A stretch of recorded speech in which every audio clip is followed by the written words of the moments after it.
إن الحمد لله نحمده ونستعينه ونستهديه ونعوذ بالله من شرور أنفسنا ومن سيئات أعمالنا. من يهده الله فلا مضل له ومن يضلل فلا هادي له، وأشهد أن لا إله إلا الله وأشهد أن محمدا عبده ورسوله. Today we're going to be continuing our class about Dajjal.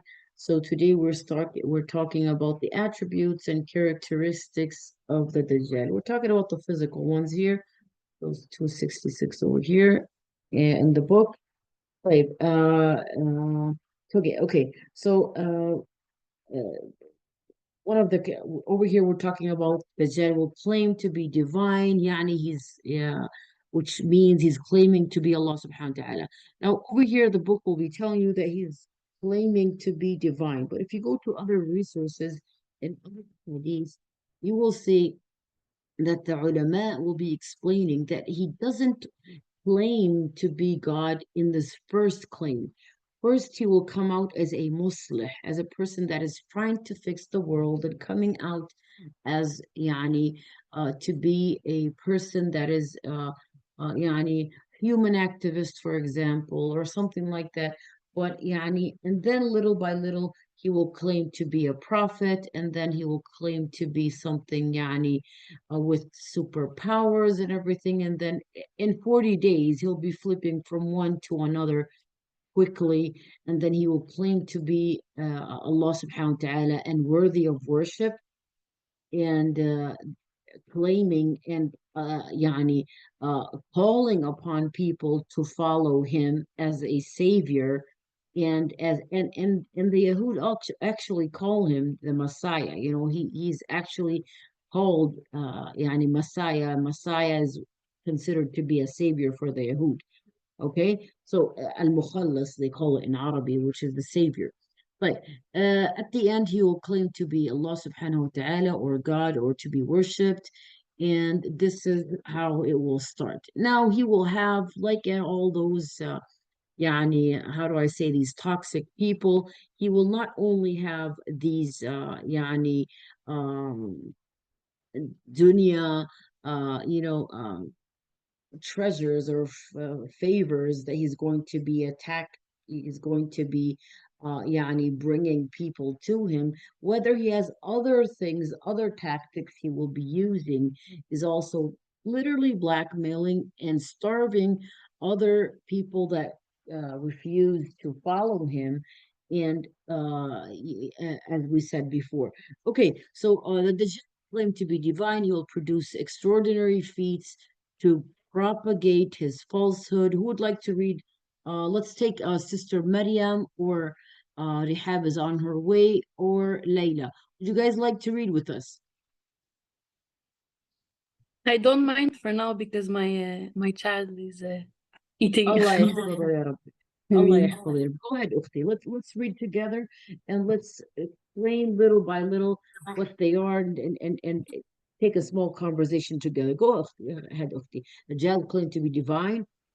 The Divine Dajjal يعني I go something from ahead. Allah subhanahu wa ta'ala. Now, Afwan. go ahead, Ukhti. Okay. The Dajjal will claim to be divine and he will produce extraordinary feats to propagate his falsehood. A man will come thinking that he will not be deceived and that his falsehood will have no effect on him. But when he sees his extraordinary feats, he will follow him. In Sunan Abi Yes. Dawood, it is narrated with the Sahih Isnad from Imran ibn Hussein that the Messenger of Allah sallallahu alaihi wasallam said, "Whoever hears of the Dajjal, let him keep away from him. For by Allah, a man will come to him thinking himself to be a believer, and then he will follow him because of the doubts that he stirs up." Yeah, that was these stairs. So over here, what it's telling us over here? Okay, so Noura's over here. Okay, so over here is telling us that he's going to be claiming he will produce extraordinary uh, feats to propagate his falsehood. Assalamu alaikum, Noura. How are you doing? Noura. وعليكم السلام ورحمة الله وبركاته. الحمد لله. تفضلي, you're our guest today. Go ahead, Ukhti. You want to say something important? Oh, I just got in here. Allah يحفظك. Yeah. Okay, Alhamdulillah. so we're talking about Dajjal today. Yeah, Sister Noura, Subhanallah. we reached the attributes and characteristics of Dajjal, and Sister Maryam just read us this first paragraph here with the hadith over here, and we're talking about Okay. that the Dajjal will be using extraordinary feats to propagate his falsehood. Yes, propaganda to be used. Okay, Oh, is and there over any here, way you could be a little bit louder? Sorry. oh, am I not loud enough? Okay, let me just make it louder. Thank you for yani, there we go. Is this good like that? Yeah, that's a little bit better. Jazakallah khair. وإياكم. So he will be using extraordinary feats to propagate his falsehood. Now we'll be explaining those extraordinary feats of what he's going to be doing. Other يعني, while we're going through this book, okay? His Jannah, his Nar, his how he uses the shayateen, استجابة الجماد الحيوان لأمره, how he kills a man from Medina, and all of that will be taking them in details inshallah ta'ala. Sunan Abi Dawud, okay, he'll be using also supernatural things. Now at that time it was considered supernatural because the way Nabi sallallahu alaihi wasallam explained it, that he'll be bringing somebody to life, or he will see this person in front of him. Okay, this is supernatural. When a person comes to him, he's like, "You want me to believe in you? Bring me back my mother," and he will show him, for example, a picture of her back to life, and I will believe in you. And he will order the jinn to come into the same figure, same appearance as his mother, and he'll say, "Yes, this is my mother." And the mother will tell him, "Believe in him and follow him. He's telling the truth." Now, the hadith says, or the narration says, the tafsir says that it's going to be a jinn that will be talking on yani acting as if it was uh, his mother. Now, I personally don't believe that Allah subhanahu wa ta'ala, like so many ulama say, that he will not be given this superpower because he is ahqar, he is less, yani he is the enemy of Allah subhanahu wa ta'ala that has been warned by him by all the prophets from Sayyidina Adam till now. Why would Allah subhanahu wa ta'ala give him these powers? What yet it's the deceiving is the amount of technology that we reached, the hologram and everything like that, that allows him to be able to be more controlling. I mean, I've heard a video, I saw a video before that. Right now we have internet as individuals all worldwide, but I've heard and I saw that they've had already internet connection from the early 90s between governments, from the early 90s, and it only reached it only reached the other the world, this service of internet, only after till 2000, or 1998, or going up. So what are we trying to say here is there's more technology that governments and worldwide have that we do not have access to. Okay, so right now we know something called the hologram, which is when you can be sitting in this place and they would play this thing machine, and that you would literally see wolves running around you and see all of these things around you as if they are real. And we've seen how videos of a Japanese woman saying that she thought she was hugging her daughter. She knew it was hologram and everything like that, but hugging her daughter and seeing her and listening to her voice. So these are the more we learn. This is why I always tell my children also as well as learning is a weapon. Learning is a very, very important weapon. Even if you're learning other ilms, other ulum of the dunya, technology, computers, and everything, and keeping up to date of what they're doing, because they're using all of that as a means of fitna and tribulation and propaganda to control how and understand how people think, and to use their way of thinking, the people, and to track their way, their interests and everything, to be able to control individuals plus the communities, and how the communities wave, and how the communities, they can actually change the way the communities react to something. Like, when they want a revolution, they'll just concentrate in a certain area. They'll concentrate in certain places, the media in the world, about dhulm, injustice, about anything, whatever. This is how they made the propaganda of going to war on Afghanistan. They brought you a few young women that have been, and it's not the war on Afghanistan, really, what the war was not actually to, we all know that they didn't care about the women. They don't care, they care less about the women of Afghanistan. They wanted was the oil, to put this very long pipe, oil pipe, or am I saying the right word? In Afghanistan, and that's what they want to do. And there was goods in Afghanistan, there was natural resources that they wanted to get access to.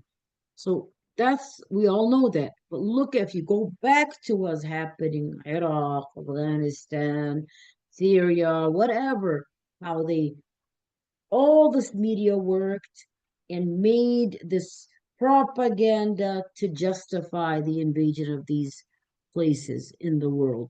And that's the same thing. If they can justify doing all these things, and they can make this propaganda against this thing, and then turn the Muslimin, whether, even though the Muslimin of the whole world are the less people that with crime rates in the world, yet they managed to change all of that by changing what the whole, you know, communities think about certain views in life. So that's also, all of it is part of the weapons and the tools that the Dajjal will be using at the end of time. Hologram, whatever, all of those, chemistry, when they're putting all those planes and putting kibrit over the planes, the clouds to make it rain in the holiday for the Jews. All of that, they're using it, to be able to control the minds of and make fitna for the people to think that they are going on the right path. And just like I said before, in Palestine, every Palestinian, and we know, why am I saying in Palestine each time? This might not be happening in other places in the world, like other places in the world. It might be just a mess of everyone, somewhere else, the water pipes and everything.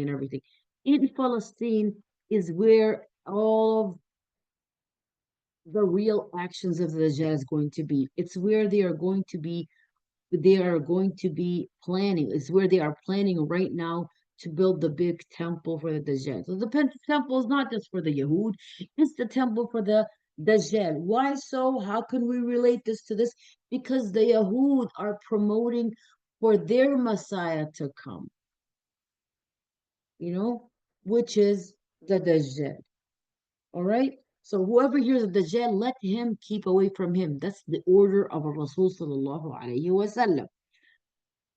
And this person might think, for by Allah, a man will come to him thinking himself to be a believer, that he will follow him because of the doubts that he stirs up. Okay? So because of that, Allah told us, is what's the order? To leave him and run away from him. And this is the reason why the army, remember what I said last time? I said, فتح بيت المقدس خروج الملحمة. That's the hadith. فتح بيت المقدس, the opening of بيت المقدس. Okay? خلافة بيت المقدس, خلافة in بيت المقدس, then the ملحمة, which is the big war. They called it malhama because there's just so much lahm, which means there's so much cutting and chopping and, killing and bloodshed. The malhama. And then al-malhama, after 6 years of al-malhama, is Fath al-Qustantiniya, which is Istanbul. Okay, and then we said there's 70,000 of the sons of Bani Ishaq. Who are the Bani Ishaq? The Arabs are Bani Ismail, the sons of Ismail. Bani Ishaq are the Europeans. Okay, so there will be reverts, 70,000 of the reverts from Bani Ishaq coming to Al-Qustantiniya and opening it just by takbir. So they'll say, Ya La ilaha illallah, Allahu Akbar, La ilaha illallah, Allahu Akbar, La ilaha illallah, Allahu Akbar, and different narrations of what they'll be saying, but it's going to be, some say, Ya Allah, Bismillah, Allahu Akbar, and some ahadith, Ya La ilaha illallah, Allahu Akbar. Okay. Anyhow, it's dhikr that they will be saying, and by the third time, all of Istanbul becomes Muslimin back again, and it goes back to the hukm of Istanbul. Why was that so important? That Istanbul was to be opened by, by Bani Ishaq, okay, which is the Europeans that reverted to Islam. And we said that before that, we said we can see how much that the people of Istanbul, يعني, uh, are so much izza and proud of the West, They claim to be, we're closer to the West. And that is the reason that, that's one of the hikmas, the wisdoms of that, is that they will see that even the West, if you go to Turkey, you will see the mindset of the Turkish people. They're very stubborn people.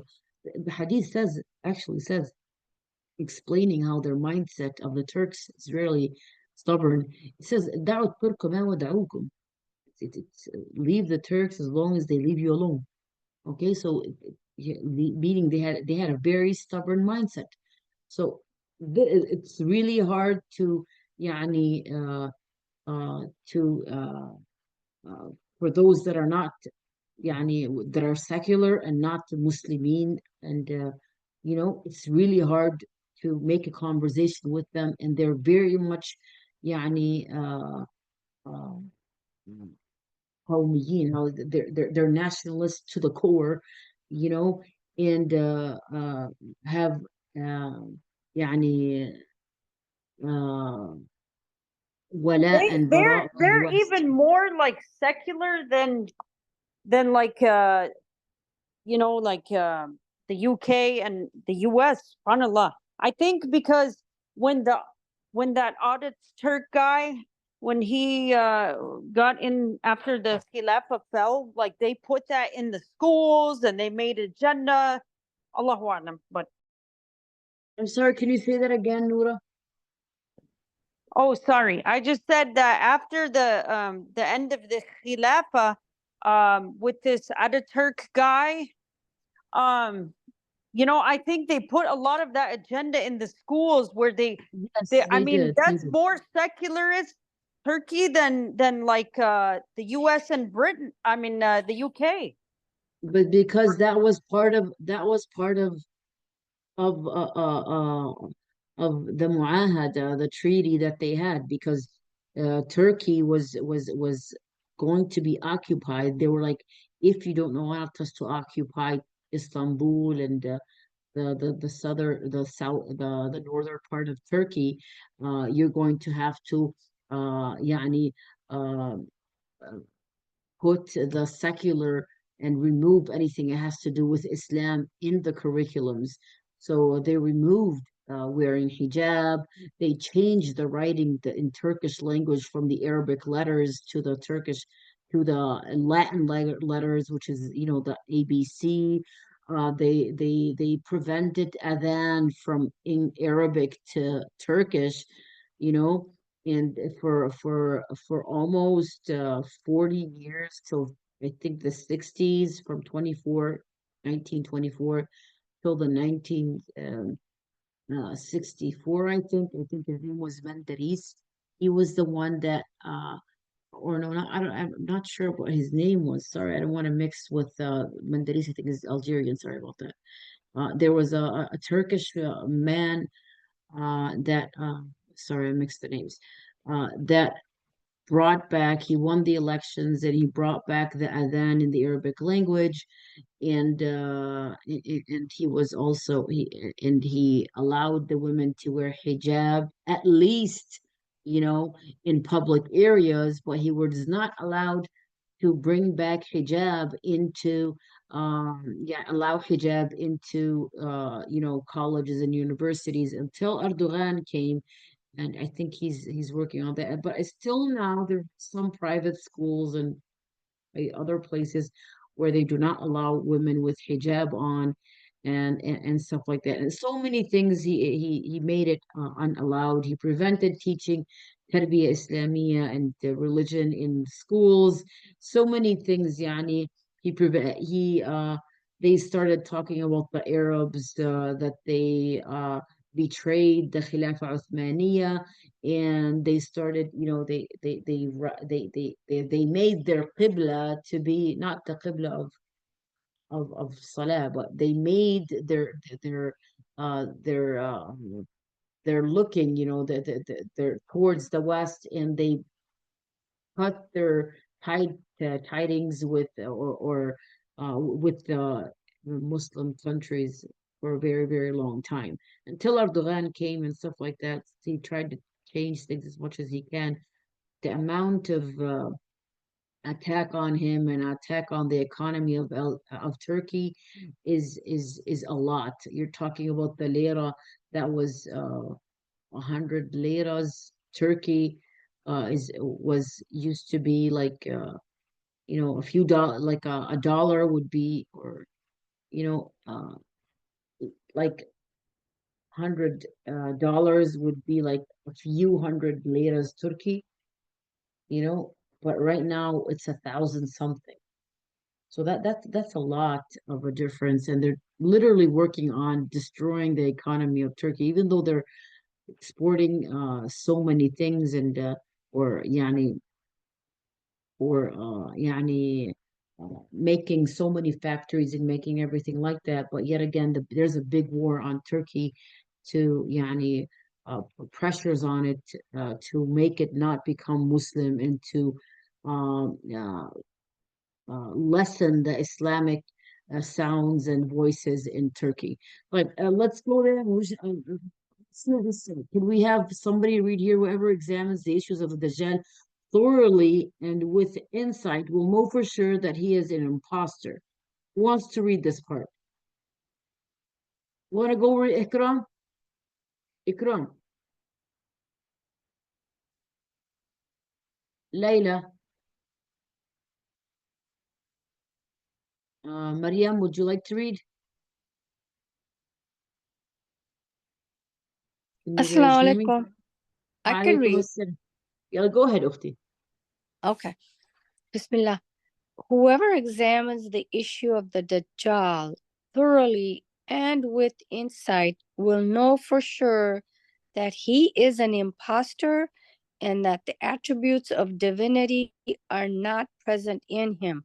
He is a poor, incapable human being despite the extraordinary feats that he performs. He eats, drinks, and sleeps. He urinates and defecates. How can one who is such a God worthy be to be worshipped, or the Lord of creation when he is in need of it? Although this is quite obvious, the Messenger sallallahu alaihi wasallam also gave us a lot of information about his attributes and features so that the believers in whose time he will emerge will recognize him and he will be able to confront him without being deceived by his falsehood.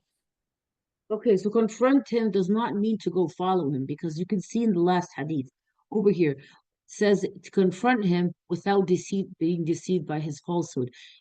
Confront him logically, not go follow him and confront him, because in the hadith on the top it says, okay, over here, okay, a man will come to him thinking himself to be a believer, that he will follow him because of his doubts that he stirs up. Now, over here is a very important factor in the hadith. One of them, and I said just previously over here, that confronting him does not mean to follow him, because it's clearly mentioned literally in the hadith that we are not allowed to follow him. On the contrary, it's a month and 10 days. Keep your families at home, stay away, don't follow him, cut off the media, and stay away from all of the fitan of the Dajjal. Literally. Okay, so seeing the Dajjal does not mean confronting the Dajjal does not mean you have to go follow him in all of his fitan, because it's not just going to see him in person as if he's only waiting for you. It's the fitan that he will be spreading. This is why in the hadith, another hadith that says most of the people that will be following him are the women and the youth, the sufaha, which means the sons, يعني Safih, the unlogical, or the tafih, the people that don't have an aim, those TikTokers and worthless people. Those are the ones that have no aim in life and just live and eat and drink and enjoy their time and do pranks and all these يعني meaningless actions. So perhaps, that the ones that are following him. So over here is telling us is by telling us not to confront him and not to follow him is by going away from all the means of fitna and tribulations that he says. Okay? Now there are some people that still allow their kids to watch on YouTube, Instagram by themselves and have their own phones, all everything by themselves. And they're not watching them as they should be. You're actually making your son get access to all the promotion and all the propaganda that is being used from right now. So Dajjal, how does a Dajjal instantly have people following him without nothing? How could he be a fitna just like that? I mean, if somebody right now just pops out of Jerusalem or anything, just says, "Oh, I'm God," you think everyone's gonna follow him? No, the fitna is, it's not just like that easy. People will follow anyone that comes up and says, "I'm God." No, it's not that. This person will have governments, will have powers of governments, people that'll be supporting his actions. He will be able to control a government and take over a government and turn off electricity from a city, turn off the water from a city, starve the city, starve that city. Okay, and I said before, he might tell the sky not to rain in one section and tell the sky to rain from one section. It might not be the rain itself, but the rain itself, it might be a source of water coming to that section. Okay, and as we've seen before that the Clydesdale might be coming, and they can also from right now, because I live in Palestine and we know that before, that sometimes it doesn't rain, but when the Eid al-Ghufran, the Yahud Hanukkah comes, and I don't know if it's the Hanukkah one, but when their holiday comes and it didn't rain, they'll just send a few airplanes up there and just spray this, and you can smell it even in the air, and then it will rain, but they'll tell you get away from the rain. It's not healthy because it has chemicals in it. So, so is it possible? Yeah, it's possible. Scientifically, it's even happening. Okay, so over here it says another things because of the doubt that he stirs up. Right. What does that mean here? Doubt over here gives us the word doubt that he stirs up, meaning the more knowledge we get, the more we get, the more knowledge we get. We have doubts now. Don't sit there and let those doubts pile up in your heart and you keeps on playing with your iman and keeps on going up and down and everything like that. Search for those doubts. Get clarification from those. Ask the ulama. This. Can I ask about this? Why is it this? If you have problems in some fiqh masail, some issues in fiqh, some issues in that, search them up. Understand why. Read the seerah. The more you read the seerah, the more you understand. The more you see the societies, how they are, and the corruption and everything, the more we understand how important it is to apply Sharia. يعني they call it Sharia law, but we say Sharia. To apply the Sharia on the communities, to preserve the families in the communities. Because what is a community without a bunch of families? If you go to Ibn Khaldun, he wrote the book Muqaddimat Ibn Khaldun, it's about societies and everything and the behavior of societies. He said, what is a dawla? What is a state or a country or whatever? A dawla is a few families that live in a certain spot and have communication between each other, and they have also they يعني um, communicate and they deal with each other. Well, all of them help each other to create this community. One of them will teach, the other will يعني agriculture, and one of them will build wells and houses and everything, and they create this civilization. Okay, and they have a certain agreement between them that rules all the differences and judges all the differences between them. That is simply what a country is, bunch of families and everything. So this is the importance of reading and understanding all of those things. When you get everything settled up of understanding the basics of life and understanding, reading about communities, reading about Sharia, reading about all of the ilm, you know, and then when you read the seerah and how Nabi Sallallahu Alaihi Wasallam acted and how he did here, how he was merciful on this side, how he was firm on the other side, and when it's good to be firm and when it was wrong to be right, and going to the seerah, understanding the wisdoms of his actions in the seerah, then you understand life better and you get to understand the wisdoms and how it's a divine seerah from Allah subhanahu wa ta'ala that came. وَمَا يَنْطِقُ عَنْ الْهَوَى. Nabi Sallallahu Alaihi Wasallam does not come out of his own pleasure, does not talk out of his own desire. إِنْ هُوَ إِلَّا وَحْيٌ يُوحَى. He is surely revealed from Allah subhanahu wa ta'ala. His mouth, what he says, is also revelation from Allah subhanahu wa ta'ala. Now, with what he's saying, whoever is, okay, we talked about this one over here. So we said learning. Over here, it's telling us, giving us a hint that we should learn, read the seerah, and understand everything, and try to understand as much as we can so we don't go through that doubts. Because when the Dajjal comes, he will be using every little doubt in there to make you doubt your faith, your iman, and everything. And this is the time. This is the time right now. And we don't have so much time. If we are right now, and we are actually in the time of tahrir, of liberating Palestine, after it comes Khilafat Palestine, it comes Malhama. It's just 6 years. After, Khilafat Palestine, the Khilafah in Palestine, they will take over the Mantiqa, the whole area. There's going to be clashes between the West. How long that's going to be, how long Al Mahdi will be taking over, until he finishes out and forms this Khilafah. Mahdi will be staying for 7 or 8 years, so we know that. But until the Mahdi comes, until we settle things up together in Palestine and we make this Khilafah, then the Khilafah of Bayt al-Maqdis comes, the Malhama is coming immediately after it. Okay? And after the Malhama is Constantinople, as I said before. So we don't have time for anything like that. Malhama 6 years, 7th year, Dajjal. And during that we're gonna be seated. We're not gonna be having time to be reading so much and doing all that. If we are talking about people in Bayt al-Maqdis, like I'm in Bayt al-Maqdis, people are going to be barely having time to go bring a bucket of water and drink something.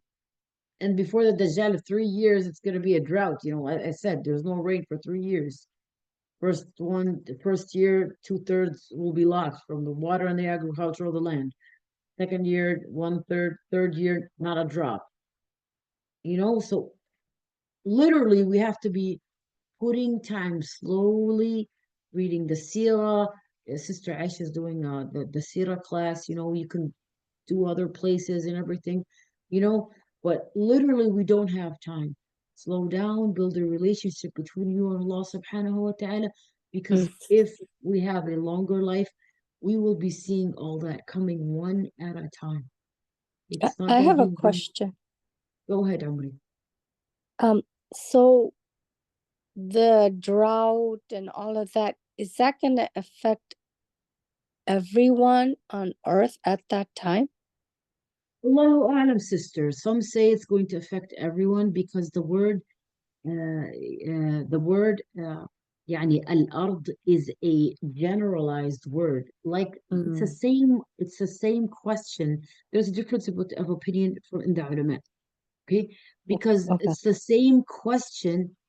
Okay, uh, asked about Sayyidina Nuh.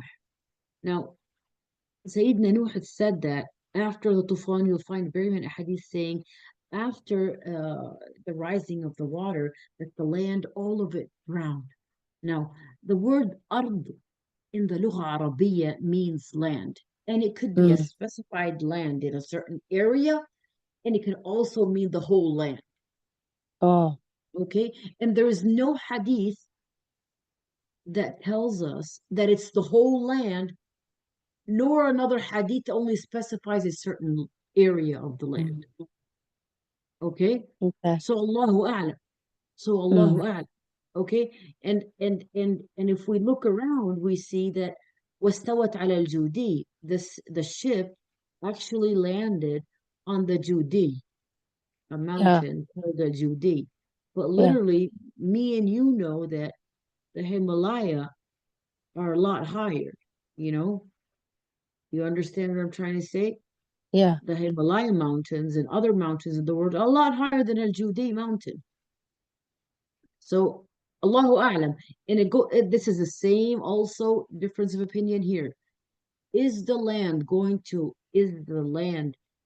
is it going to be the drought in the not raining section for the Dajjal going to be only in Bayt al-Maqdis and where the Khilafah is in the bilad of the Muslimin, you know, or is it going to be worldwide? We don't have a hadith sahih explaining Okay. if it's worldwide or not.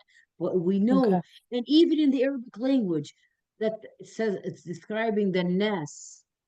يصاب الناس بكذا. The people will get starved. We'll get this. We'll get that. The word nas is also generalized, so we don't know if it's all the nas worldwide or is a certain place where all the actions are going to be happening, which is Bayt al-Maqdis and which is Bilad al-Sham. You know Bilad al-Sham, where I said Yeah. before, Yeah. the 4 countries of Bilad al-Sham. Okay, you Yeah. can spend a little bit if you want, you know. So that's As the I have a question. question. Go ahead, So Ukhti. is the drought to get like lessen the population, or is it to test us to see if we're going to seek No, help from the Jal? the drought, of course, Allah subhanahu wa ta'ala's wisdoms does not only go by one wisdom, you know, it's wider than that. As I said before, we can see right now that the starvation that's happening in Gaza right now, and we know the people that are going to be leading the Ummah are going to be mainly from Bilad al-Sham and the people that are migrating from the Muslimin. We will be having people from the Muslimin migrating from all over the world to Palestine. And as we see right now, that all of the borders, you know, those 100 years that passed by saying this is the borders, that's going to be gone. Because right now, after even voting for Trump, they're saying, if you watch Smotrich, which is the minister of finance in Israel, is saying that he is planning with Trump right now that he's going to be expanding the borders and the size of Israel. You know, from day one, Trump goes into power. Okay, goes into office. You know, so what we're saying here is, us even the borders, they moved it. So, what was your question again? Why did I go to that section, Ukhti? My question was, is the drought to depopulate the society, or is Exactly. it The for us to see like, depopulation is yeah. happening. The hadith actually said it clearly. Is it going to be one of the elements of the depopulation? Allah subhanahu wa ta'ala is not planning on depopulating the Muslimin. No, but it's going to be happening. Out of 100 relatives, you will have 90 in some areas, some places, you'll have 99 people die as shaheed, and one only left from that. We said that people will not be happy of inheritance, of inheriting anything because they don't have anyone to enjoy. I mean, what's enjoying a house without a family in it? Mm-hmm. You know? And we said that even the inheritance, the law of inheritance in Islam, which is the dhakari mithlu hamd al-unthayayn, for every male, there's two shares for one share for a male and two share on the other hand for two females, one share. Okay, so all of that is going to be taken out. Why? The amount of people dying and the amount of land left and properties left for no one to take over it. There will be people, halas, there will be properties that there is no one to inherit it, so he'll be giving out properties and land and bunches. You know, you take this city, you take that village, you take care of that, you know, that's how it's going to be. Not city, but yani sections, you know what I'm saying? You know, that's how it's going to be. So is the drought going to be? It's going to be one of the elements that is going to be helping with depopulating the people. And it's also a test from Allah for these people and a sign for the mu'mineen and a hujjah, a dalil of sidq al-Nabi sallallahu alayhi wasallam, honesty of the Nabi sallallahu alayhi wasallam. So all of these things, there's so many elements out of this drought. One of them, for those people that are scientists, they will be reading this hadith. When they read this hadith and understanding, oh my God, 2/3, and they'll start taking notes and everything, and they see that the 2/3 of the water has dried up on the first year, and then they take notes, 2/3, 1/3, the second year, and then oh, no rain at all the third year, and then the Dajjal comes. You know, Allahu A'lam, how many revert to Islam just by this hadith itself? Allahu A'lam. So Allah subhanahu wa ta'ala doesn't leave anything for those not to find a way to their hidayah, their guidance.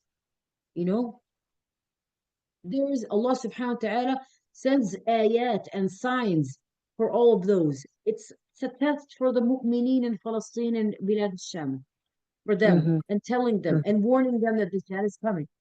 Even though they know he's coming after the 6th year of Fath al-Qustantiniya, of opening of the Qustantiniya. Yet again,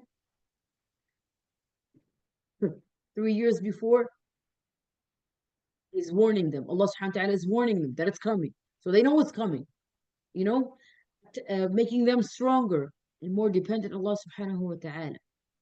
You know, so many things that we understand from that. And also not being attached to the dunya and not being attached to uh the properties of the dunya. Family, kids, Wahan. whatever, you Yeah, know? Wahan, right? The love of Wahan. I'm sorry? Wahan. Rasulullah Sallallahu Alaihi Wasallam used the word Wahan. الوهن. قالوا no, Yeah. this is before. No, this now الوهن, the wahan Nabi Sallallahu Alaihi Wasallam was used is what we're happening right now. But after Fath Bayt al-Maqdis, there's no wahan anymore. Mm. Now, what did he say? He said at the end of time, okay, and that is before the opening of Bayt al-Maqdis. He said the end of time, the nations will eat you like a prey, snatching you from one side to another, other nations. And then the Sahaba were like, oh, من قلة نحن يا Rasulullah, is it because we're out, did they outnumber us? Are we that little, يعني, the population so little? He's like, no, لكن أصابكم الوهن. He said, what, the wahan, is the wahan, you got wahan. He was like, Ya Rasulullah, what is wahan? He said, حب الدنيا, the love of the dunya, and the hate of death. So it's the attachment of the dunya and hate of death. And that is before. But Palestine here, that's the end of that level and that cycle. That's a new level. But Palestine, you have a superpower in the Middle East. You have a Khilafah Islamiyah over there that is controlling, and we have a very big threat to the point that there will be enemy from the East that will come, and the West will ask help and companionship and working together, not companionship, but I mean working, fighting to against this enemy from the East. And after it happens, so they will have an enemy from the East. Korea, China, Allahu A'lam, China, Korea, whoever, we don't know. You know, somebody from the East will make a big threat on the whole world that the West will seek help from the Khilafah of the Muslimin in Bilad al-Sham, and they will fight it together, and they will win this war, and then the West find it the right opportunity to gather all the way in the northern part of Syria called Gaza, close to Aleppo, and the Jaysh of the Muslimin will be in a place called Ghouta Dimashq, and this is where they will fight them until they win in the Malhama. And after the Malhama, 6 years, they will keep on expanding until they open up Constantinople. Why am I keep on repeating that? You understand it. Really important to understand the levels, what's going to be happening. Okay? Understand it. Okay? So, Fath Bayt al-Maqdis, and then clashes with the West. You know, I'll be asking that. Clashes with the West because they don't want a superpower. They don't want another Islamic nation in Bilad al-Sham again. Clashes with the West, big Muslim Ummah, big Khilafah Islamiyas there. Oh, there's an enemy from the East that his threat becomes a big threat to the whole world. The West and the Muslimin, the Khilafah of the Muslimin in Bayt al-Maqdis and Bilad al-Sham, they fight the one from the East. And then when they come, they still didn't come, they're on their way back. And then the West stab by the back. And then they gather with 1,080 raya or raya flags or intentions. And they will each one with 12,000 under it, each flag under it, 20,000 soldiers, which counts at the end 1 million, and they will fight the Muslimin at the end. You know, the war will happen, and then the Muslimin will win that war. Okay. And that's when also there'll be 99 killed after every 100, right? The Malhama. The Malhama, yeah, from that. Not no, the Malhama. The Malhama, there's different details in it. One of it is that first army will die.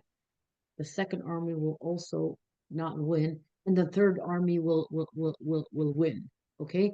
Now the Muslimin will be split into three. One of them we discussed that last time. One third that they will flee and run away, and will have no tawbah. And we said that no tawbah. You'll be asking, Allah subhanahu wa ta'ala says that till the end until the sun comes from the west, then there is tawbah. How can we say that they will not have no tawbah? The answer was, the ulama says that they will not be guided to tawbah. So they'll be fleeing because they are already hypocrites. They probably went out of shame and shared. They probably, out of shame, went to share with that war, and then they fled. The second will be shuhada. The third will be shuhada, and they're one from the best shuhada. And the third will win the malhama, and they will be the ones that will be fighting the Dajjal. And their description is that they la yuftanun. No fitna will harm them, unless they will have an iman, a solid iman. No fitna will harm them. They tried starving them, it didn't work. They tried taking, it didn't work. They tried besieging them, it didn't work. And we can see that in places like Gaza. Gaza is going to be the starter for all of that. And right now they're planning on taking over the West Bank, and they're going to do the same thing they did to Gaza, to the West Bank. So they finished there, and they're going to come to our section and continue what they did there. So we gotta be, what we're sitting here, we're talking about right now, but we might not be able to be talking and sitting this right now. So Allahu A'lam when I'll be doing it. If I'm staying, Allahu A'lam where I'll be. But let me tell you, it's gonna be real life there when you're sitting down and just holding your dhikr and tasbih and really i'timad and submitting to Allah and staying there and not running off from this place. Because Allah subhanahu wa ta'ala said, remember I described a hadith about the people of Gaza, وَخَيْرُ خَيْرُ رِبَاطِكُمْ عَسْقَلَانِ. He said about your best That jihad. really, sorry, that really puts in perspective, like, about our degrees and our work and all that we're doing. It really is not going to matter at that point. You know what I mean? It's not gonna matter, wallah, ya Noura. Literally right now, I mean, I'm talking to you right now, but Smotrich, which is the, the ministry of the minister of finance in Israel, he has a cap on, he's kind of European shaped looks, and he said we're starting as soon as Trump goes into office, we're starting with the West Bank, like we did to Gaza, and he's saying it clearly out loud, you know. So what I'm saying here is, yani, literally, I'm sitting here in front of you right now. I don't know what's going to happen in a few months, you know. They're saying we're going to do it in 2025, and we're in 2024. In 2 months, will be 2025. So it's going to be real life, you know. May Allah subhanahu wa ta'ala make it easy on us, Ya Rabbi.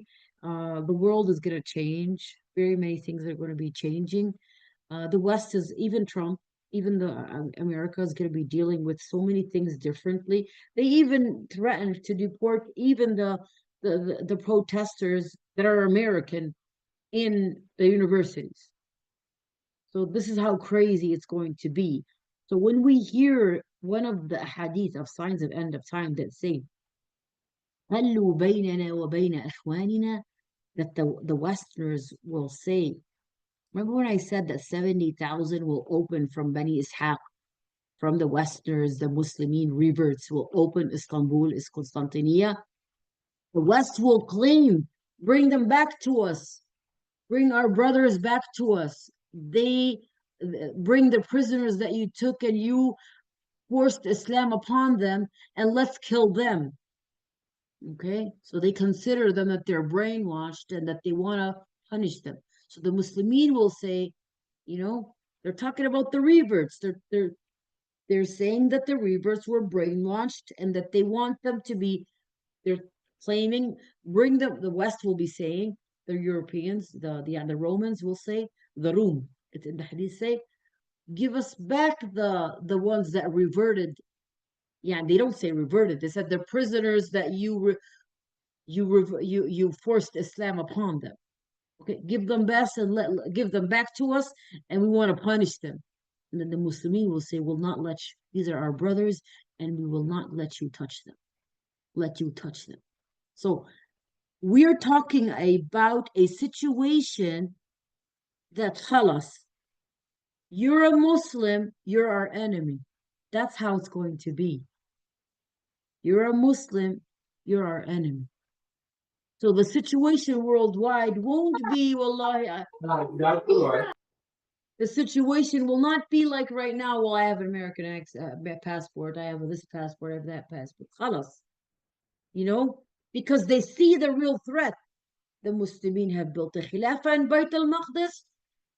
They're a superpower, and they're coming to Europe. They're ready to cross, and they're coming, threatening to come to Europe to remove all those tyrant countries that have been spreading occupation and spreading and taking all the natural resources and all the wealth of all of the countries in Africa. You should see how they're living because of all this wealth being stolen from them. You know? And they're like, Khalas, we're gonna end to that, and that's it. And you're thinking they're gonna let you do it easily. So we're getting ready. It's not just me because I'm living in a Palestine and I'm telling you what's gonna happen. And I'm just like fearing for what's coming. Yes, and of course it's going to be fearful. Of course, for those that have, for example, chronic diseases, for those that, you know, sleeping under the rain and the wind and everything, of course that's very difficult. You know, no rooftops and then bombs here and there, and then you're just lost. Where am I? Injured in the middle of nowhere, don't know what to do. That's a very big test. And just sitting there and literally as women, all we do is just sit on a side and start crying. What are you gonna do? You know, so that's a very, very big test. But it's not going to be easier in other places in the world. That's why I'm saying get yourself ready, get your kids ready. Allahu A'lam, Allah subhanahu wa ta'ala knows of what is going to be yet coming. No question. Yes, times when holding on to deen will be similar to holding hot coal. Yes, yes. So, يعني, okay, let's go back to صفات العامة, the main general description of Dajjal. The Messenger of Allah ﷺ described the permanent. Oh, who wants to read? Sister Layla, you got unmute. You're unmuted. Oh, yeah, You want to I read? have a question. So, Go ahead. it's difficult to make a decision. Like, do you continue like living your life and starting, like, for example, if you want to start a business now, or do you start making like hijrah, and then you might end up anyways being like deported because if that country starts a war, you're a U.S. citizen. Oh, I know what. Listen to me. Lisa, of course, when you're living in dunya, nothing is considered madmoon. Nothing is guaranteed in this life. Nothing. You know, nothing in this life is considered guaranteed. But Rasulullah said, you know, live your life as if you're living the dunya lies, as if you're living forever, and live for your akhirah as if you're dying tomorrow. You know, so you have to try to learn how to maintain both sides. But literally, if there's a threat on your children's deen, you know, it's haram to live in bilad al-kufr. What is more threat than it is right now in the West? When they're brainwashing the children into accepting LGBT as to be something normal, accepting a father, father, mother, mother, whatever, and all this mess. And brainwashing the children as they are trapped into their bodies and they might be any other creation but being what they really are. Yeah, it's definitely good to put them in Islamic school. And what if people can't afford doing that? That's the question. If there's a real threat, I mean, why did Allah subhanahu wa ta'ala say it is haram for a woman to marry a mushrik or a kafir? Because the men overpower their women, and she cannot force or teach her children if her husband, you know, forced their deen on them, his deen on them. Because literally it's throughout all history. Forget right now how the men are, you know, not men and everything. Forget right now. Okay, throughout all history, men were men and they would force women, force their household what's going to happen. He would be in charge, and that's how life is. But right now, not the men is in charge, nor the women are in charge. The government is in charge of what you're allowed to teach. Right now in Europe, if you teach your children this is haram and this is halal, the social will come and kidnap your kids. You will literally wait for the child to be born for a Muslim family and take the child from the mother when she brings her baby. If, for example, she taught one of her children that he's supposed to fast in school and teach him how to fast, or if one of the children wore hijab, her daughter. So is that a threat? If this is not a threat for the deen, what is? They're literally losing their children for the kufr. So it is haram according to the ulama to stay in the West. I understand older generations, like if you're 50, 60, 70 years old, you know, you can live wherever you want and, you know, and yani, maintain your deen and everything. You're old, khalas, you're mature and everything, you know, everything, you know. But for the younger generations, for the youth, it's a challenge. So it's haram according to the ulama to stay in Bilad al-Kufr if you have another option of going somewhere else to preserve your deen and your children's deen. You want to continue, sister Layla, Ikram, or Maryam? Rihab, did you get home? Yes, I did. Alhamdulillah. You want to read, Ukhti? Yes, I can. Yeah, let's go to Sifat al-Amma, the main general descriptions. The Messenger sallallahu alaihi wasallam described the prominent characteristics of his personality and his physical appearance. in Bukhari, it is narrated from Abdullah ibn Umar that the Messenger sallallahu alaihi wasallam saw the Dajjal in a dream and described him as a well-built man with a reddish. It's Sorry about that. Supposed to go no down. problem. With a reddish complexion and curly hair and one eye, as if his eye is a floating grape. The person who resembled him most is Ibn Qatan from the tribe of Khuza'a. Yeah. In Musnad Ahmad and Sunan Abi Dawud, it is narrated with a Sahih Isnad that Ubadah ibn as-Samit related يعني the messenger عبادة بن الصامت. نعم. related Okay. the messenger. Yeah, Okay. Can I cut you off a little bit? of course. Okay, so Ubada, we have a homework for the students of this class that are committed with us for next time, and it will be corrected. You will send it to me, inshallah ta'ala. We will be using also what's it called? Meetings. Noura, help me out. Teams. Yeah, Teams, inshallah. Microsoft And Teams. yeah, we'll be using Microsoft Teams from next time, inshallah. The homework for next time, number one is, who is Ubadah ibn Samit? Where was he? Who is he? Tell me who is Ubadah ibn Samit? Ibn Oh yeah, Samit. maybe you can put it in the chat, but I need to make sure to get can add them to the teams, inshallah.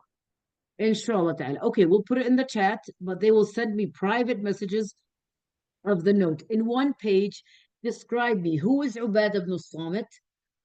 How old was he when he reverted to Islam? Please write that note. I will write that also on the WhatsApp. When he reverted to Islam. Okay. What was his main job? Yani, what did Nabi Sallallahu Alaihi Wasallam tell him to do?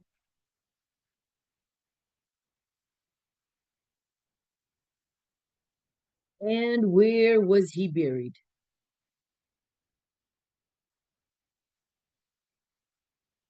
And if you can understand, there's another information about him is his laqab, his kunya, his nickname, what was his uh, يعني sometimes it's not a kunya, sometimes it's an attribute about him. So they'll say this is the first shaheed of Islam, like Sumayya, the first shaheeda, in Islam. Sumayya, Ammar ibn Yasir's mother, you know.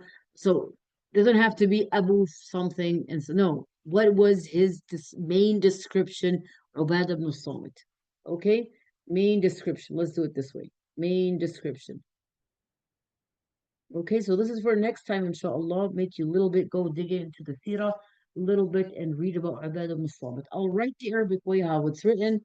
Ubadah ibn Samit. Okay, on the WhatsApp group on sign. I won't be writing it in all the groups, but those that are in in our class and Yeah, we got to make sure that assalamu alaikum, everyone. alaikum assalam. Sorry, I have this fan on in the back. Yeah, that's I fine. just You're good. I just want to make sure, is everyone, we have a separate WhatsApp group for the actual course. And if you would like to register, inshallah, you can go ahead and text message me on WhatsApp. I'll put my my number, and then we can help you get registered, inshallah. And Or message me if you're having a hard time. Message me and I'll yeah, get you contacted with Noura and we'll finish that, inshallah ta'ala. Okay. inshallah. Inshallah ta'ala. Okay, so we're gonna know who is Ubadah ibn Samit, and you're gonna be surprised for the information about that. Why did I pick Ubadah ibn Samit? And about this information. So the hadith on the top over here gives us two information about Dajjal. It talked about his eye. One of them, it said that one of his eye is Okay, said, well-built man. He was not very tall. He's not tall nor short, with a reddish complexion, curly hair, and one-eyed, as if one eye is floating grape. The person who resembles, okay, one eye that is floating like a grape, and the other eye is poked. So he has a problem with both eyes. One he can't see with, and the other is floating out like a grape. Okay, so he does not have a normal physical appearance that looks like to be something. Yani, even if they want to describe him as a god, I mean, the normal people that are not claiming, though, look, have a better look than he does, you know. And as we said before in the paragraph before, in Musnad Ahmad and Sunan Abi Dawood. Yalla ya Rihab, continue. I have told you so much. I have told you so much about the Dajjal that I am afraid that you may be confused. The Dajjal is a short man with his toes turned in, curled-haired, one-eyed, with one eye abraded, neither prominent or So sunken. if we see here, he doesn't have a good appearance. Yani, he doesn't have a good appearance, and he doesn't look like a perfect person in his yani, outside physical appearance. If you get confused, then know that your Lord is not one-eyed and that you will not see your Lord. Okay, so this is hadith of Ibn Musnad Ahmad and other hadith. Okay, let's do another homework here. Okay, so you either do this one or that one. Okay, give me 5 lines about Musnad Ahmad ibn Hanbal. Okay, describing what is Musnad ibn Ahmad ibn Hanbal and who is Ahmad ibn Hanbal.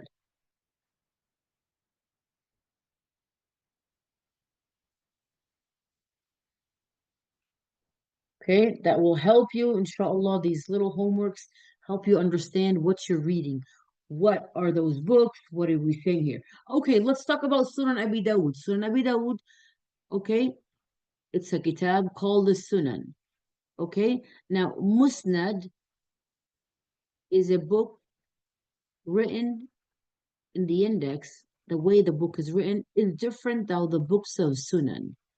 There's something called Musnads, and there's something, يعني, plural of Musnad. I put an S, an English one. There's something called Masanid, and there's something called uh, Sunan.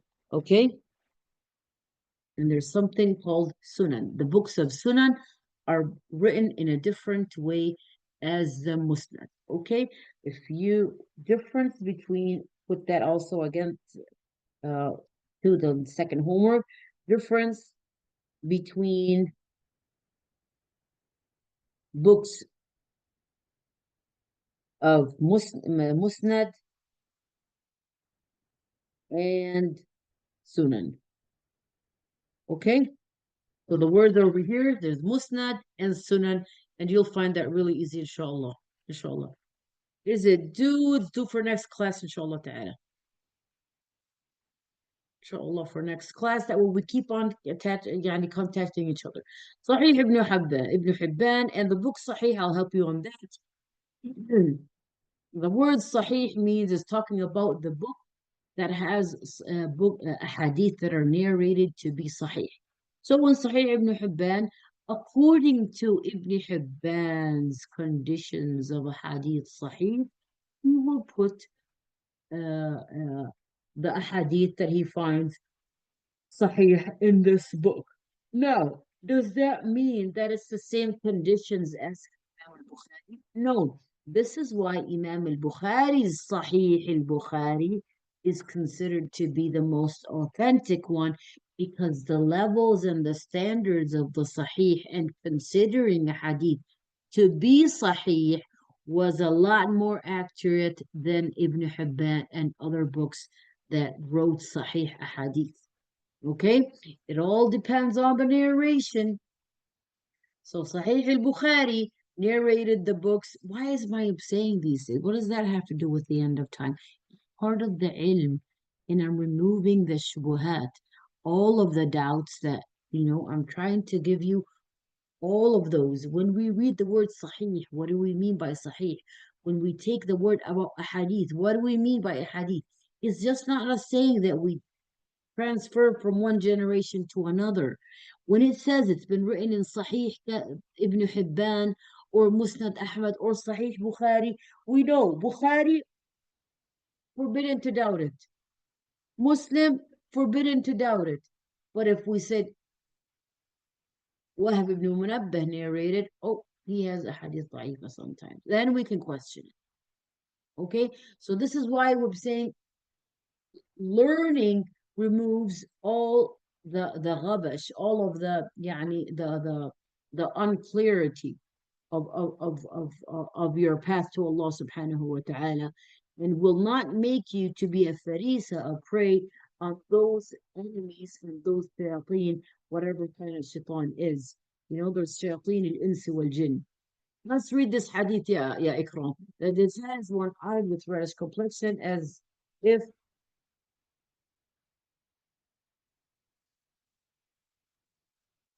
Can you guys hear me? Yes. Okay, sorry you guys, it's 3:40 right now in Palestine, so I keep on yawning, so excuse me. MashaAllah. We need to send you some Nescafe. Somewhat. Nescafe, well, I guess. I'm just kidding. I'm just kidding. Well, isn't it, are we supposed to be boycotting it? Yeah. Oh, I don't even drink that, so I have no idea. Well, we have Arabi coffee here, so we don't worry about that. We bring it from Yemen, actually. We're definitely boycotting Starbucks. Don't worry. Yeah, alhamdulillah. Yeah, that is one-eyed with a reddish complexion, as if his head is a huge snake. He resembles. Continue. Want to continue, Ikrah, Rihab? Okay. The the mess the hadith you mean? Okay. No, yeah, غلب.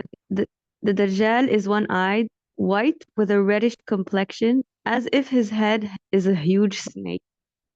He resembles Abd al-Uzza ibn Qatan most. No, Even though many people will be doomed because of him, know that your Lord is not one-eyed. no. Okay, so we finished that part that he resembles a person at that time. Now we can't see that person, but yeah, I mean, it's just telling us that he has. Okay, over on the top, another hadith that says, um, is one-eyed over here. Another that he is afhaj, Masih al-Dajjal. Where is that hadith? One-eyed. Listen, where'd it go?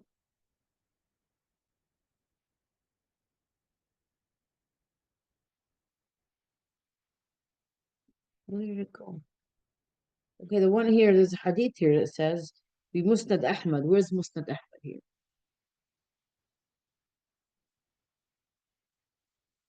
Okay, over here. Okay, short man afhaj. Now there's a word here that says, "In al-Masih ad-Dajjal rajulun qasir," short. Afhaj, which means his 2 feet are away from each other, you know. So afhaj jad, his hair is not straight. A'war matmus al-ayn, one of his eyes sinking in, and the other is, and he can't see from, and the other is floating out. ليست بناتئة ولا جحراء فيثبت عليكم اعلموا أن ربكم ليس بأعور. طيب عمر الدجال. Okay, we're talking about right now that he is one-eyed, and over here it's explaining his one eye. You want to continue reading, yeah, yeah, Rihab? Yes. The Messenger sallallahu alaihi wasallam focused on describing the eyes of the Dajjal because no matter what features the Dajjal may be able to rid himself of, he cannot rid himself of his eyes. The eyes are prominent and obvious, and everyone Yeah, can see them. Their features cannot be sorry about that again. Concealed. concealed.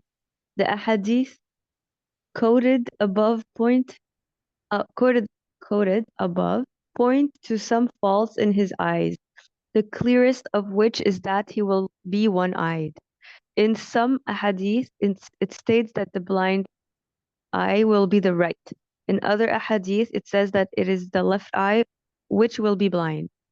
It is more likely that it will be the right eye because the ahadith which state that are agreed upon and narrated by Bukhari and Muslim. The Messenger sallallahu alaihi wasallam likened that eye to a floating grape. According to Yeah. another hadith, he described the blind eye as sticking out and not concealed, like a gob of spit on a smoothly plastered wall. In Bukhari, it is narrated from Abdullah ibn Umar that the Prophet ﷺ said of the Dajjal, he is blind in his right eye as if it is a floating grape. Yep. According to the hadith of Abu Sa'id narrated by Ahmed, his right eye is blind and sticks out. It cannot be concealed. It is like a gob of spit on a smoothly plastered wall. And his Yeah. left eye is like a shining star. Despite that, it is abraded as stated above. In Muslim, it says the Dajjal has one eye abraded. So Yeah, abraded white. is like okay. And Nawawi interpreted these reports differently. He thought that all the reports which described both eyes as defective were sahih. The Arabic word awar, Our. translate awar, translated in many cases as blind, means a fault or defect, and both of the Dajjal's eyes will be defective. It is narrated that the Exactly. defective eye will be the right eye, and it is narrated that the defective eye will be the left eye. It is narrated that one of them will be طافعة, Afia. طافية, No. extinguished. It will have no light in it. Okay, so Oh, what I understand from this is both eyes will have a problem. So how do we remove the contradiction between one of them saying that that one is has a problem, the one that says the right eye, and the one that says left eye has a problem? So the thing is, other ahadith explain that both eyes have a problem. One of is going inside and he can't see from it, and the other one's going out. Okay? The other one is coming out like a grape. So this is how we remove the contradiction. We know that they're both of them have problems in it, whether it's right eye or the left eye. Both have problems. Okay? So this is how we understand the contradiction. And go to Bukhari, you'll find the same thing, also explaining that both eyes have a mushkila, have a problem in both eyes. Like, I think, خلاص, I think that's enough for about his eye. We know that he has a problem with his eye. مكتوب بين عينيه كافر. Written between his eyes is kafir. Who wants to read this section? You want to continue, Rob Rihab, or does anyone else want to continue instead of Rihab? Go ahead, يا رحاب. يلا. Written between his eyes is kafir. okay. There is a sign by which Allah will make the Dajjal recognizable to every believer to the Look at what exclusion he of said. He others. said, look what he said here. Recognizable to every believer. Believer, he said. Okay? Because right now, okay, what's the difference between recognizable to a normal person, like, I mean, uh, to the main crowd of the people, and to recognizable to the believer? Now, the difference between that is the believer will consider that sign between his eyes to be a symbol of kufr, okay? And it's to a mu'min will consider that. How many signs do we see in the media that the mu'mineen consider as kufr, while the other people will say, come on, it's not a big deal. Nobody means it. They're just wearing like that. It's just trendy. And it really doesn't really, they don't really do it because of the context of it or what it really resembles, what it means. It's just a name brand or whatever like that. How many have we seen that? Can anyone give me a description of an example of things that people say, oh, it's adi, it's just something normal, you're over exaggerating, It's just something عادي. Can anyone give you an example of some things that we see in the media or we see in our communities as Muslimin consider it to be normal while it is resembling a sign of kufr? Going to Christmas celebrations. Christmas celebrations. Right now, even Halloween, we got Halloween. You know, Halloween, if you go back to what Halloween really means and what it resembles and everything, this is kufr. You know, what else? Even Christmas and the lights and everything, you know, those bulbs, those red bulbs on the trees and everything like that. Yeah, they look cute, green and red and everything, but what does it resemble to? What does it resemble to? Even when it was ibadah, Nabi Sallallahu Alaihi Wasallam went to the Medina and then he saw the Yahud fasting. Of course, their fasting is not like ours. Fasting Ashura. Why? Because why are you fasting Ashura? Because this is the day Sayyidina Musa saved Bani Israel from the Pharaoh, and he split the sea into two, where they can cross the sea. And he said they are the Dhalin, they are the people that went astray. We are more worthy of Sayyidina Musa, of praying this day, thanking Allah subhanahu wa ta'ala for his glory, for his miracles and everything. Let's also make siyam for Ashura, but don't do like the Yahud. Pray, make siyam before it or after it, or one with it and one day Ashura and the day after it or day before it.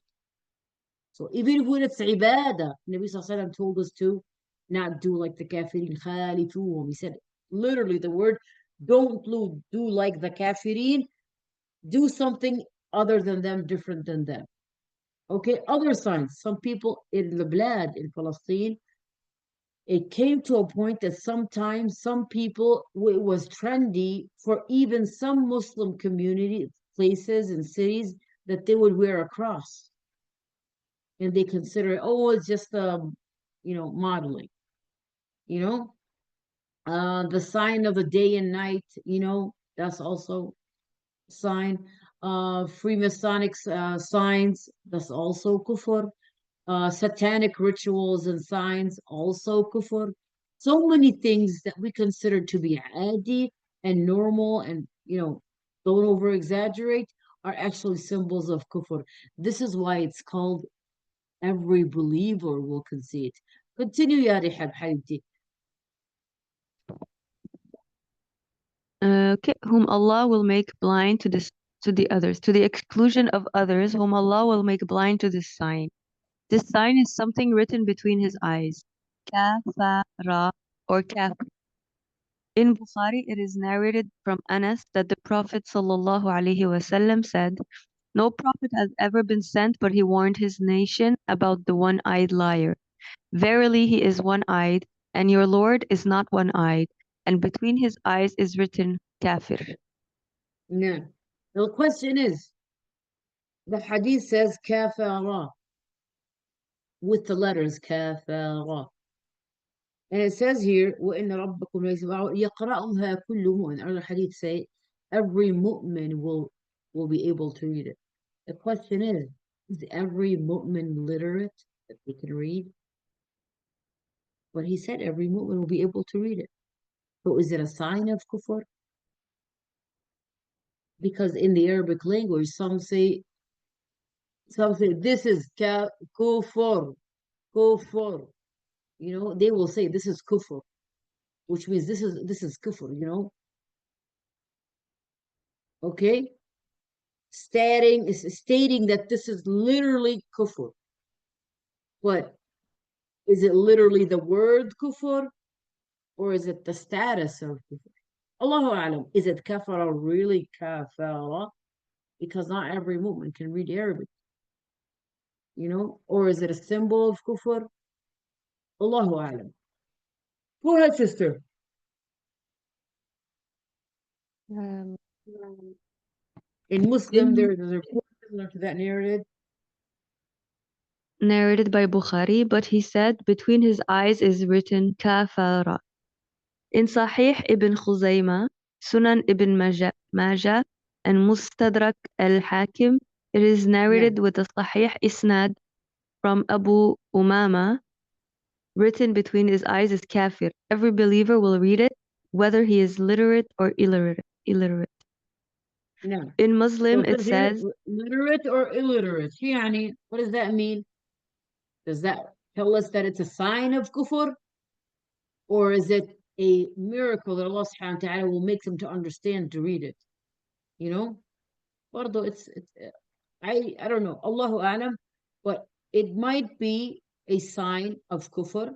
You know, this is a sign of kufr. And it might be kufr. Or maybe Allah subhanahu wa ta'ala will make the mu'minin be able to read the word kafara or kufr or whatever it is. Or maybe a sign of kufr. Go ahead, ukhti. in Muslim, it says, written between his eyes is kafir, which everyone who hates what he does will read, or every believer will read. The والصحيح correct, الذي عليه المحققون. نعم. the correct view of the reputed scholars, such as An-Nawawi, may Allah have mercy on him, is that this writing is to be understood as writing in a real sense. It is real writing which Allah will make as one of the definitive signs of his kufr, lies and falsehood. Allah will make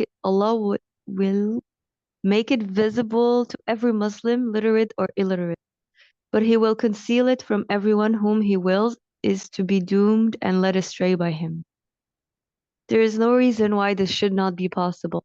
Al-Qadi mentioned that there was some scholarly dispute concerning this.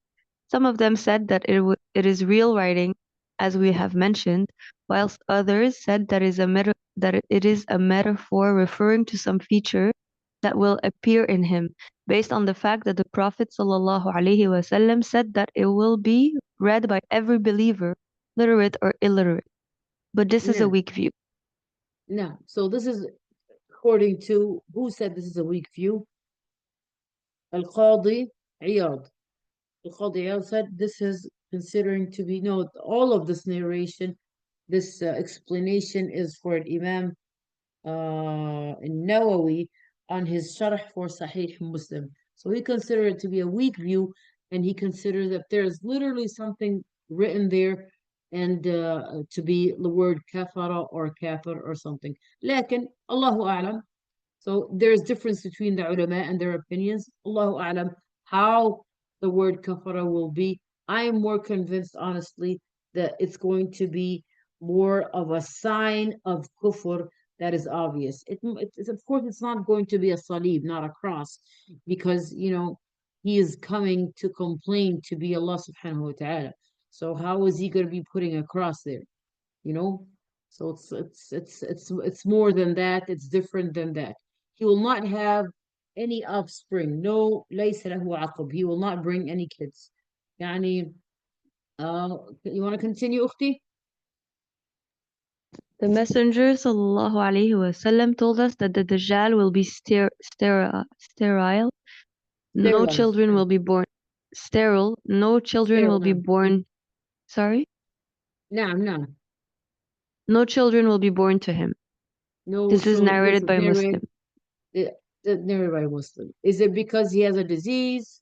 Is it because of يعني خلاص يعني he doesn't is it because he barely sits on earth, he's barely known, it's just like when he appears until he dies, it's 40 days. When he claims to be a Dajjal until he dies, it's only 40 days. Is it because of that? Or is this going to be a sign that he will claim to be that he's sterile and he just get kids? Is this a sign that the end of time that he will literally tell the people, I'm sterile, I don't bring any kids?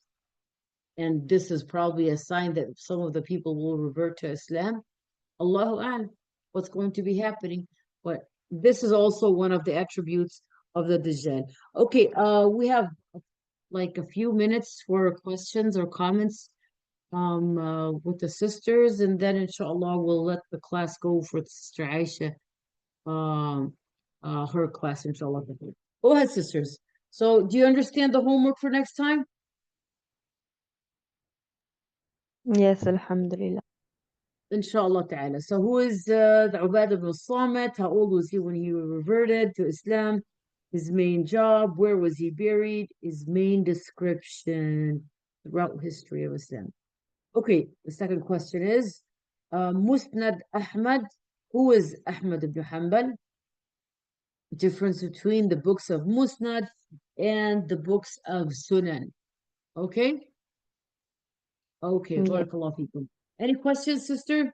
And the sisters that are already subscribed in the class, please privately send me these homeworks. And inshallah ta'ala, I'll correct them and I'll see how you're doing in that. Inshallah ta'ala. Okay? Sorry, because I went to the Gems of Light. There's the Arabic course. It was saying not available. Well, not available. You want private classes in Arabic? That's fine, but you know. But let's ask Sister Noura. Sister Noura, are you doing an Arabic class for next semester?